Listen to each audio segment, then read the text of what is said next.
मैं तो कहता हूं इस वक्त सबसे बड़ी बात है, इस वक्त मॉरल रिस्पॉन्सिबिलिटी बनती है उन इदारों की जिन्होंने यह तजर्बा किया था। खुदारा पाकिस्तान को बचाओ बचाओ, अगर हो सकता है तो पाकिस्तान की बात करो, पाकिस्तान बचाओ। अब हालात ये आ चुके हैं कि आप एटॉमिक एसेट्स हैं और आपके GHQ के जो वहां पे जो अंदर नारे चल रहे हैं इस वक्त वाशिंगटन DC में दिखाए जा रहे हैं। इस वक्त जो आपका कोर कमांडर का जो घर जल रहा है वो वाशिंगटन DC में लोग देख रहे हैं, बल्कि दुनिया के हर कैपिटल में देख रहे हैं। कहा जाए और उसके बाद आज की जो वीडियोस चल रही हैं दुनिया के हर कैपिटल में, इसके बाद आप क्या करेंगे? आप किस मुंह से इंटरनेशनल दौरों पे जाएंगे? आप किस मुंह से IMF और वर्ल्ड बैंक से बातें करेंगे? किस मुंह से एशियन डेवलपमेंट बैंक के पास जाएंगे? किस मुंह से दोबारा आप जाके डॉक्टर जयशंकर के सामने खड़े होंगे? किस मुंह से आप भारत को कहेंगे हमारे साथ रिलेशनशिप ठीक करो ये सर्कमस्टांसेस के बाद? चीमा साहब, सबसे पहले मैं सोचता हूं कि आज अगर कायदे आजम जिंदा होते तो वो क्या सोचते कि मैंने ये क्या किया है, ये क्या है, ये मुल्क है। दूसरा, जिंदा नहीं है तो कब्र में होंगे तो बेचारे करवटें बदल रहे होंगे कि ये क्या हो गया, ये क्या है, ये what kind of master I have created, क्या है ये। एक तो ये दुख वाली बात है। दूसरा, उसमें ये कहूंगा आज जो कुछ हुआ है इसमें जयशंकर साहब का या भारत का जो एक उनका रिजर्वेशन है कि not to start a dialogue और ट्रेड और एनीथिंग, उसको तकवीत मिल रही है। दूसरी तीसरी सबसे खतरनाक बात यह है कि जब GHQ को आज डिफेंड नहीं किया गया, लौंडे लपाड़े अपने सिर्फ पत्थर बटे और छड़ियां उठा के अंदर घुसे हैं, तो उससे सिग्नल दुनिया को यह गया कि ये कंट्री हैज एटॉमिक एसेट्स। ये क्या, इसी तरह एटॉमिक एसेट्स पे भी लौंडे लपाड़े लेकर आपके उन्हीं दफातर में घुस जाएंगे, उन लेबोरेटरीज में घुस जाएंगे जहां पे आपके एटॉमिक एसेट्स हैं। ये सिग्नल दे रहे हैं। आपने दुनिया को ये तो प्रूव कर दिया है कि we are not non working nation, we are not workable country. अभी आज से 3 दिन पहले चाइना का फॉरेन मिनिस्टर आपकी मिन्नतें करके गया है यहाँ पे कि खुदारा कुछ रहम करो हमारे ऊपर, हमारे साथ इतना जुल्म ना करो। लेकिन यू हैव प्रूवन योरसेल्फ कि you are not worth talking. आज मेरा मुल्क जो है, मेरी मादरे मिलत मजीद आइसोलेशन में चली गई है। दूसरा सबसे बड़ा खतरा इस बात का जो आज मोदीज ने आपको कहा है कि आप IMF के लोन के बगैर बैंकरप्ट हो जाएंगे, और मेरा ख्याल है बैंकरप्ट तो आप पहले भी हो ही चुके हैं, लेकिन जून 30 को आपकी बहुत बड़ी किस्त आ रही है। 4.5 बिलियन आपके इस वक्त एसेट है और एक बहुत बड़ी किस्त आ रही है। उसके बाद अगर IMF आपका बाजू नहीं पकड़ता और सिर्फ एक ऑप्शन बचेगा वो चाइना का, लेकिन चाइना भी किस हद तक जाएगा, आपने उनको मजबूर कर दिया है।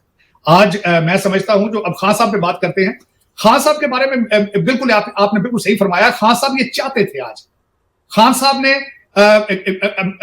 एस्टेब्लिशमेंट या इदारों को इतना मजबूर कर दिया था। बार बार जब खान साहब पहले डर्टी हैरी से उतर के मैंने कहा था कि उन्होंने अब ग्लव्स उतार दिए हैं। ग्लव्स उतारने का मकसद उनका यही था क्योंकि एस्टेब्लिशमेंट उनसे बातें नहीं कर रही थी। इमरान खान साहब की बिल्कुल इस वक्त पोजीशन ये है कि एक बिगड़ा हुआ बच्चा जिसका बाप उसको गोद ना उठा रहा हो तो बार बार उसकी शलवार या थ्रोन को खींचता है कि मुझे गोद में उठाओ, डैडी मुझे गोद में उठाओ, मुझे दूसरे बच्चे मारते हैं। तो आज वो अपने बाप की गोद में जाने के लिए इस बेतरफी इतना तड़प रहा है। और बिल्कुल यही है, उनको डायलॉग चाहिए था एस्टेब्लिशमेंट के साथ। वो कहते थे मुझसे बात करो, मुझसे बात करो, मेरे साथ बात करो। खान साहब ने अगले दिन बंद दरवाजों में अंदर अपने जो उनके खास लोग हैं उनको बताया है कि पाकिस्तान इज नॉट, पाकिस्तान में कोई भी एस्टेब्लिशमेंट के बगैर जो है वो ताकत में नहीं आ सकता और पाकिस्तान के अंदर हुकूमत एस्टेब्लिशमेंट के बगैर नहीं की जा सकती। ये खान साहब के अंदर की बातें जब बाहर निकली, खान साहब ने जिस तरीके से अगले दिन व्हील चेयर के ऊपर बैठकर जो बातें की हैं, फिर उसके बाद जब वो लाहौर के लिए इस्लामाबाद के लिए निकले हैं और गाड़ी में से जो मैसेज दिया है, उनका बिल्कुल वही मैसेज था कि अब्बा जी मुझे गोद में ले लो, मैं मर जाऊंगा आपके बगैर। ये मैसेज था और वो अपने बाप की गोद में चले गए आज। फिर दूसरा उसके ऊपर तड़का लगाया असद उमर ने। उसने कल बैठ के एक प्रोग्राम में कहा है कि आर्मी चीफ और खान साहब को 15 मिनट के लिए दरवाजे में बंद करके चाबी गुम कर देना तो सारे हालात ठीक हो जाएंगे, सारे हालात ठीक हो जाएंगे। हम के कमरे में बंद और चाबी खो जाए। देखेगा ये मुल्क है, ये कायदे आजम ये बनाकर गया था। ये देखिए चीमा साहब, कुछ भी नया नहीं हुआ मेरी नजर में, क्योंकि मैंने तो वो नहीं देखा जब फातिमा जिन्ना को हराया गया था, मैंने तो वो नहीं देखा कि जब फातिमा जिन्ना को मर्डर किया गया था, लेकिन उनके भी वो सारे बांग्लादेश में जीती थी वो, और यहाँ पे हर इलेक्शन पोलिंग में धांधली करके अयूब खान ने उनको हराया था। लेकिन मैंने जियाउल हक के बाद मार्शल के बाद कोड़े लगते देखे थे अपनी आंखों से। कोई नई बात नहीं यार। इन्होंने क्या जलाया, कोर कमांडर का घर जलाया, क्या फर्क पड़ता है, क्या फर्क पड़ता, कोई फर्क नहीं पड़ता। मैंने देखा यहां से इससे भी बदतर देखा है। और पीछे और दूसरा, हर वजीर आजम करप्शन में गया है बाहर, और भी शुक्र है बाहर गया, पहले तो गोलियां मार के उतारते थे वजीर आजम। चलो कोई नहीं, लेकिन यह है कि आज आप जो मुझे तकलीफ, मेरे लिए बायसे तकलीफ यह है कि दुनिया आपको क्या देख रही है। आपने परमानेंट, पहले दरवाजे बंद थे, अब दरवाजे सील कर रहे हैं। पहले दरवाजे बंद थे, ट्रेड के, नेगोशिएशन के, फॉरेन पॉलिसी के दरवाजे बंद थे, अब आप उन पे कील लगा के परमानेंट बंद कर रहे हैं आज आप। तो फिर उसके बाद क्या बनेगा? आप 40% इन्फ्लेशन रेट श्रीलंका से भी आप आगे हैं। श्रीलंका में और आप में कोई फर्क नहीं रह चुका है। लेकिन ये कि आप दुनिया तरक्की, मैं दुख से ही कहता हूं कि आपने आज भारत में जो लोग आपके बारे में बात करते हैं, आपने उनको तकवीत दी है। You have certified it now कि देवर राइट। मैं उन लोगों, चंद लोगों में से हूं जो हमेशा यह समझता है कि नेबरिंग कंट्रीज के साथ रिलेशनशिप ठीक होने चाहिए।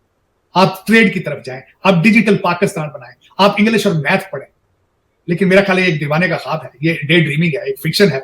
आप लोगों ने दुनिया में प्रूव कर दिया है कि हम जंगल के लोग हैं, हम गारों में रहने वाले लोग हैं, हमारे साथ बात ना की जाए, हमें तरक्की की जरूरत नहीं है। और ये वो कौम है, मैं बार बार कहता हूं, जिनको ये कहते हैं हमने जिहाद करना है, अपना डीएनए पहले चेक करा लो। जब जिहाद की जरूरत थी तो आपने कभी जिहाद नहीं किया। फॉरेन इन्वेडर के सामने आप लेट जाने वाली कौमें हो, आप फॉरेन इन्वेडर्स के गले में हार डालने वाली कौम हो। आपको नहीं पता जिहाद क्या है, आपके डीएनए का हिस्सा नहीं है। अब तो जिनके लोगों का डीएनए जिहाद हिस्सा था, उन्होंने भी छोड़ दिया है। उन्होंने भी कल सऊदी अरेबिया ने, परसों की उनकी खबर चल रही थी कि उन्होंने गे, लेस्बियंस और ट्रांसजेंडर्स के लिए भी कंट्री खोल दिया है, बॉलीवुड के लिए भी खोल दिया है। उन्होंने यमन में भी अपने हालात बेहतर करने की शुरू कर दी है प्रोसेस। अब हमारे अफगान भाई जो हैं वो भी सी पैक का हिस्सा बन गए हैं, आज वो भी तरक्की की तरफ देखना शुरू हो चुके हैं। लेकिन आप कहते हैं नहीं, आप कहते हैं हमने काला बकरा इनकलाब लाना है, काला बकरा इनकलाब आ गया। लेकिन इसमें मेरी मादरे मिल्लत जलील हो रही है। आज मादरे मिल्लत इसलिए जलील हो रही है, आगे ट्रेड किन के साथ करोगे, आगे दुनिया को किस तरह बताओगे कि atomic acids are still safe? ये क्वेश्चन आएगा आगे। दुनिया फिर कहेगी कि you are not, it's not worth talking to you, it's not worth, you can not be a trustworthy partner in any game. अभी परसों नया फॉरेन मिनिस्टर चाइना के गया, वो आज क्या सोच रहे होंगे? वो भी, बल्कि यहां पे तो ये भी रिएक्शन है, लोग ये भी बातें कर रहे हैं कि शायद ये उसके रिएक्शन में सारा कुछ हुआ है। मैं तो कहता हूं इस वक्त सबसे बड़ी बात है, इस वक्त मॉरल रिस्पांसिबिलिटी बनती है उन इदारों की जिन्होंने ये तजर्बा किया था। खुदारा पाकिस्तान को बचाओ, अगर हो सकता है तो पाकिस्तान की बात करो, पाकिस्तान बचाओ। अब हालात ये आ चुके हैं कि आप एटॉमिक एसिड्स हैं और आपके GHQ के जो वहां पे जो अंदर नारे चल रहे हैं, इस वक्त वाशिंगटन डीसी में दिखाए जा रहे हैं। इस वक्त जो आपका कोर कमांडर का जो घर जल रहा है, वो वाशिंगटन डीसी में लोग देख रहे हैं, बल्कि दुनिया के हर कैपिटल में देख रहे हैं। तारड़ साहब, एक आखिरी सवाल भी आपसे करूंगा। यहाँ पे एक बड़ी बात की जा रही है इस वक्त पाकिस्तान में, और ये कहा जा रहा है कि शायद मार्शल लॉ की तरफ पाकिस्तान जा रहा है। कई लोगों का कहना यह है कि आज रात लग जाएगा, कोई कह रहा है कि पाकिस्तान की जो फौज है वो आ जाएगी और इमरान खान की जो पार्टी है उसको खत्म कर दिया जाएगा और उनको बैन कर दिया जाएगा, ब्लैक लिस्ट कर दिया जाएगा। दो चीजें तारड़ साहब, क्या आपको लगता है कि मार्शल लॉ जो है वो किसी तरीके वो ऐसी कोई ऑप्शन है? और दूसरा, आपको ये लगता है कि पॉलिटिकल फोर्सेस को इस तरह अगर बैन किया जाता है तो उससे मजीद नुकसान होगा? इस वक्त ये भी इंप्रेशन ये क्रिएट कर रहे हैं कि अमेरिका हमारे साथ है, अंबेसडर साडे घर जाकर रोटी खाता है, अंबेसडर साडे हत्थां च ने, साडे ओहदे खलीलजादे दे ओहदा पेट खराब है, ब्रैड शर्मा ने उन्हें रोटी नहीं हजम हो रही है दिमाग तो बगैर। आज तो इंप्रेशन यही दे रहे, मेरी समझ से बाहर। अमेरिकनों से अमेरिका तो चल नहीं रहा इस वक्त, वो आपका मुल्क किस तरह चलाएंगे? मैं तो इस वक्त मैं बता रहा हूं कि अमेरिका के अपने हालात बहुत पतले हैं, बहुत पतले हैं। वो पहली जून तक खुद रिपब्लिकन्स के साथ नेगोशिएट ना किया, उन्होंने नेगोशिएट ना किया तो वो बैंक्रप्सी के सर पे पहुंचे, में नहीं, हुकूमत ही नहीं चल पाएगी। तो दूसरा, कोई समझ से बाहर है इस वक्त क्या हो रहा है। लेकिन जो मैं जिस तरह भी कहा कि पहली दफा नहीं हुआ, पहले भी माजी में बड़ा बड़ा ब्लंडर हुआ है इस मुल्क के अंदर, बड़े बड़े जूते पर मैं बताया नहीं, कोड़े खाते लोगों को मैंने खुद अपनी आंखों से देखा था, कोड़े मारे थे जब इन्होंने आज चौक के शहर में मारे थे। लेकिन ये नहीं होता। लेकिन हालात अब ये है कि दुनिया देख रही है और आप बिल्कुल 4.5 बिलियन आपके फॉरेन रिजर्व है और ये किस्त आपने देनी है, मेरा ख्याल 2.5-3 बिलियन की आपने देनी है किस्त जून 30। और जो आज मोडीज की बात है अगर देखा जाए, और उसके बाद आज की जो वीडियोस चल रही है दुनिया के हर कैपिटल में, इसके बाद आप क्या करेंगे? आप किस मुंह से इंटरनेशनल दौरों पे जाएंगे? आप किस मुंह से IMF और वर्ल्ड बैंक से बातें करेंगे? किस मुंह से एशियन डेवलपमेंट बैंक के पास जाएंगे? किस मुंह से दोबारा आप जाके डॉक्टर जयशंकर के सामने खड़े होंगे? किस मुंह से आप भारत को कहेंगे हमारे साथ रिलेशनशिप ठीक करो? ये सर्कमस्टांसेस के बाद, जब GHQ भी जल रहा है, तो जब आपका कोर कमांडर के घर भी चल रहे हैं, क्या करेंगे आप? आपका आपकी डिग्निटी कहां है आज? अभी कहां है डिग्निटी आज किसी इदारे की भी? और पता नहीं घंटों, आप सोच नहीं रहे कि आज मैं लोकल खबरें यहां पढ़ रहा था, उनमें कहा जा रहा है कि घंटों के अंदर पाकिस्तान के फैसले होने हैं, घंटों के अंदर, 6 घंटे 4 घंटे इस तरह। अब तो घंटों पे चल रही बात। लेकिन ये कि देखें चीमा साहब, दुआएं खैर ही हो सकती है, लेकिन ये कि मेरी सबसे ज्यादा दुआएं इस वक्त आपके इदारों के साथ है। इस वक्त मैं I pray that they take the right decisions and wise decisions and good decisions for Pakistan. They are the only one left at the marketplace and to have those have ability to save. Otherwise, जो बच्चे हैं वो तो तेल लेकर माचिस लेके फिर। बिल्कुल सही कहा तारड़ साहब आपने, बच्चे तो माचिस और तेल लेके घूम रहे हैं। इस वक्त अदारों को और निज़ाम को बचना है और उसके लिए कोशिशें जो होनी चाहिए और तमाम जो लोग जुडिशरी में बैठे हैं, एग्जीक्यूटिव में बैठे हैं, पार्लियामेंट में बैठे अच्छे फैसले करें और इमरान खान साहब जो हैं उनके खिलाफ उनको जो पकड़ा गया है उनके खिलाफ कोई विक्टिमाइजेशन नहीं होनी चाहिए। अगर कुछ जेन्युइन केस हैं तो जिस तरह पाकिस्तान के साबिक माजी के जो सदूर और वज़ीर आज़म को पकड़ा गया, सजाएं दी गई, अगर जेन्युइन केस है तो ठीक है, लेकिन सजा देना, विक्टिमाइजेशन करना, इसकी जो है वो हम जो मेरी इन्फॉर्मेशन के हिसाब से उन्होंने उसी कमरे में रखा गया जहां खान अब्बासी साहब थे और 2 मेडिकल टीमें वहां पहुंच चुकी हैं ऑलरेडी। खान साहब का सुना है पेट भी थोड़ा खराब है और खान साहब बुखार की भी शिकायत कर रहे हैं। लेकिन बुखार तो हो जाता है ना, फिर माहौल जो ऐसा टेंशनल तो हो जाता है, बुखार भी, पेट भी खराब होएगा। वो ये 2 चीजें सामने आई। लेकिन यहाँ खान अब्बासी साहब को रखा गया, सुना उसी कमरे में है, कोई उनसे कोई ऐसा नहीं सलूक किया गया कि उन्होंने बाहर मस्जिद बादशाह ने आते प्रोटोकॉल के हिसाब से चल रहा है। लेकिन ये साडे बंदे कहते ना हाय कहते जेल केड़ा वजीर आजम नहीं गया जेल पे आ जाओ, ठीक है, मेरा मकसद है कोई अरेस्ट हुआ है को, हाँ मजहबी पेशवा। अब देखे ना रिएक्शन आ रहा है जिस तरह अलामा खादिम रिजवी को अगर पकड़ लिया जाए, वो रिएक्शन, वो खतरनाक रिएक्शन। बाकी सियासत का तो हिस्सा है, कहते हैं ना सियासत तो जेल तो होती है, सियासत की जो शेख रशीद साहब कहते मेरे ससुराल है कि हौसला करो यार, की हो गया हौसला करो। हाँ बिल्कुल हौसला करना चाहिए।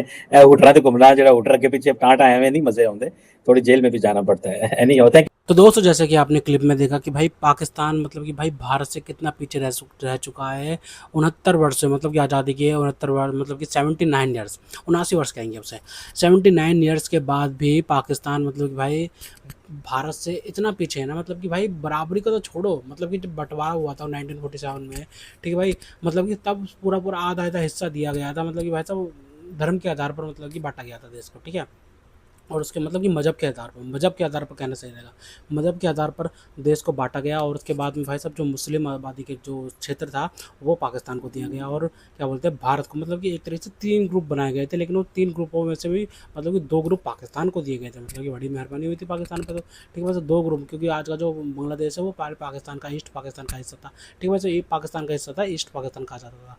तो भाई क्या बोलते हैं 2 मतलब कि हिस्से दिए गए पाकिस्तान को, और भाई साहब पाकिस्तान को मतलब कि भाई मतलब कि सारे रिसोर्सेज वगैरह, सारा पैसा वगैरह सब कुछ दिया गया था।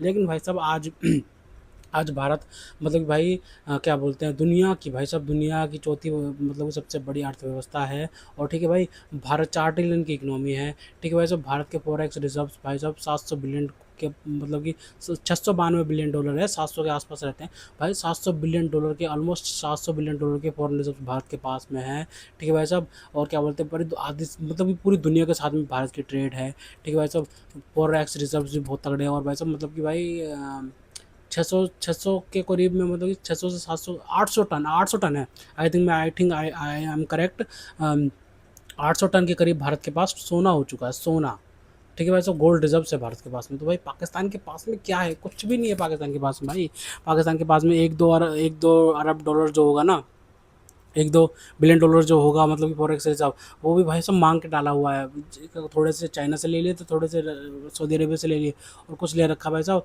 क्या बोलते हैं IMF से, भाई साहब ये भीख मांग के मुल्क चला रहे हैं अपना भाई, मतलब इन्होंने तरक्की करी नहीं भाई, इकोनॉमिक रिफॉर्म्स करे नहीं, और भाई तो इनके बड़े बड़े नेता कहते हैं कि भाई ये जो भारत तरक्की कर रहा है ना भाई, ये तो हमने हमने हमने करना था भाई, चांद पे तो हमने जाना था भाई, ये भारत ने इतनी बड़ी बड़ी इंडस्ट्रियाँ लगा रखी है, बॉलीवुड बना रखा है, टेक्नोलॉजी IIT वगैरह बना रखा है भाई, ये सब चीज़ तो हमने करनी थी भाई। ये भारत कैसे आकर निकला भाई, भारत कैसे आकर निकला तुम्हें पता नहीं है बेटा, भारत ने कितनी कितनी मुसीबतों का सामना करके भाई सब ये मतलब कि मुकाम हासिल करा है भाई, ठीक है, तुम्हारी तरह मतलब खैरात में नहीं मिली है हर चीज़। देखो लोग जो थे वो कन्वर्ट कर मुसलमान बना दिए गए, ठीक है, भारत की जो हिंदी भाषा से ही उर्दू भाषा निकली है, ठीक है भाई, तो ये बात भी एकदम करेक्ट है, और लोग भी मतलब कन्वर्ट कर लिए, ठीक है भाई साहब। और क्या बोलते हैं भारत के अंदर से एक नई संस्कृति इन्होंने निकाल दी भाई साहब मुसलमानों की, ठीक है भाई साहब, और मतलब कि भाई और भारत का ही हिस्सा ले लिया, हर चीज़ भारत से ली गई है, और भारत को यहाँ के दिखाते हैं भाई साहब, मतलब कि भाई जो अपनी जड़ों को भूल जाते हैं, जो अपने अस्तित्व को भूल जाते हैं ना, तो उनको इतिहास भी भूल जाता है भाई, अब इतिहास से भूल जाता हूँ, भारत को तबाह करने के सपने देखते हैं ये, ठीक है भाई साहब, इतना ओल हिंदुस्तान, ये हिंदुस्तान भाई, कितना कुछ क्या कहते हैं भाई, क्या क्या कहते हैं भाई, गजवा हिंद, ये करना वो करना, भाई क्यों करना है यार, मतलब कि इकोनॉमिक का दौर है भाई, इकोनॉमिक तरक्की करो, इकोनॉमिक में आगे बढ़ो भाई साहब, अर्थव्यवस्था को अपने आगे बढ़ाओ भाई, फॉरेक्स रिजर्व बढ़ाओ, दुनिया में मतलब कि अपनी एक छवि बनाओ कि भाई तुम मतलब कि भाई सिर्फ एक टेररिस्ट कंट्री नहीं हो तुम भाई, एक मतलब कि आज़ाद मुल्क हो और भाई कुछ कर सकते हो, कुछ मतलब तुम भी चाँद पर मिशन भेजो, ये भेजो भाई साहब। भारत सीईओ लगाता है भाई साहब अमेरिकन कंपनीज़ में बड़ी-बड़ी, और ये मतलब कि क्या करते हैं पता है? ये मतलब ये भी सीईओ बनाते हैं, लेकिन भाई अपने यहाँ पे टेररिस्ट कैंप्स में मरकज़ बना के, भारत को मतलब कि परेशान करने के लिए, भारत में आतंकवाद फैलाने के लिए। तो भाई इनको ये समझ नहीं आता कि भाई मतलब कि भाई तरक्की करनी चाहिए। भाई साहब प्राइम मिनिस्टर नरेंद्र मोदी जी ने मतलब कि भाई साहब ऑपरेशन सिंदूर के दौरान में ये बात बोली थी कि भाई पाकिस्तानियों पाकिस्तान के बच्चों क्या बोलते हैं, पाकिस्तानियों को बोला था कि पाकिस्तानियों क्या बोलते हैं, रोटी खाओ वरना मेरी गोली तो है ही। तो भाई ये बहुत कड़ा संदेश था। और भाई साहब अभी जो एक डॉक्यूमेंट्री आई है डिस्कवरी चैनल पे, मतलब डिस्कवरी जो है ना एक ओटीटी प्लेटफॉर्म है अलग से, ठीक है, तो आप ऐड ऑन करवा सकते हो उसको। मतलब कि आपका अगर आपके पास में अमेजोन प्राइम वगैरह का सब्सक्रिप्शन है तो उसमें क्या बोलते हैं ऐड ऑन हो जाता है, अलग से पेमेंट करनी पड़ती है। तो डिस्कवरी को आप अलग से भी परचेज कर सकते हो ओटीटी प्लेटफॉर्म में। तो उसमें क्या है ना, उसमें एक डॉक्यूमेंट्री आई है भाई साहब वो ऑपरेशन सिंदूर के लिए, ठीक है भाई साहब, ऑपरेशन सिंदूर पर एक डॉक्यूमेंट्री बनी है भाई, बहुत तगड़ी डॉक्यूमेंट्री है। वो आज रिलीज़ होएगी, आज मतलब कि भाई आज रिलीज़ हो गई है मेरे ख्याल से, ठीक है। मैं भी अभी देखूँगा, लेकिन उसमें ना जो ग्लिम्पसेस दिखाए गए ना, दृश्य दिखाए गए हैं, वो उसे भाई सुधीर चौधरी जी का ना एक शो आता है, ठीक है, डिकोड। डिकोड रात को, रोज़ रात को 9 बजे आता है, सोमवार से शुक्रवार, ठीक है। सैटरडे और संडे मतलब रिपीट मतलब दिखाते हैं, मतलब कि बीच के हिस्से जो लोग देख नहीं पाते हैं सोमवार से शुक्रवार, तो उनको दिखाया जाता है शनिवार रविवार को, मतलब कि सारी की सारी क्लिप्स जोड़ जोड़ के, ठीक है। तो भाई तो वो क्या बोलते हैं डिकोड आप देखा करिए। उसमें भी कल का जो अभी था ना थर्सडे वाला का, कल का मतलब फ्राइडे का, कल का था जो था ना, उसमें ग्लिम्पसेस दिखाए गए हैं ऑपरेशन सिंदूर के, मतलब कि कैसे कैसे भाई ऑपरेशन सिंदूर में यहाँ तक बताया जा रहा है कि प्राइम मिनिस्टर नरेंद्र मोदी ने मतलब कि भाई इरादा कर लिया था भाई, जब तक ये एक एक आतंकवादी खत्म नहीं होता ना पाकिस्तान में, जारी रहेगा ये।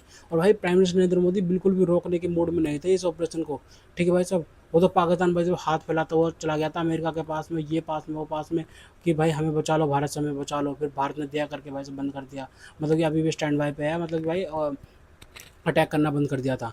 तो भाई भारत मतलब कि भाई पूरी मतलब कि इस बार तरह तैयारी में था कि पाकिस्तान को इस बार सबक सिखा देंगे भाई बहुत तगड़े तरीके से, ठीक है भाई साहब। और पाकिस्तान ने आप कोई हिमाकत करी ना भाई, भारत के साथ में कोई भी हिमाकत करी तो भाई भारत ने मतलब कि भाई बहुत तगड़ा जवाब देना है। फिर ये समझ लेना पाकिस्तान, ठीक है।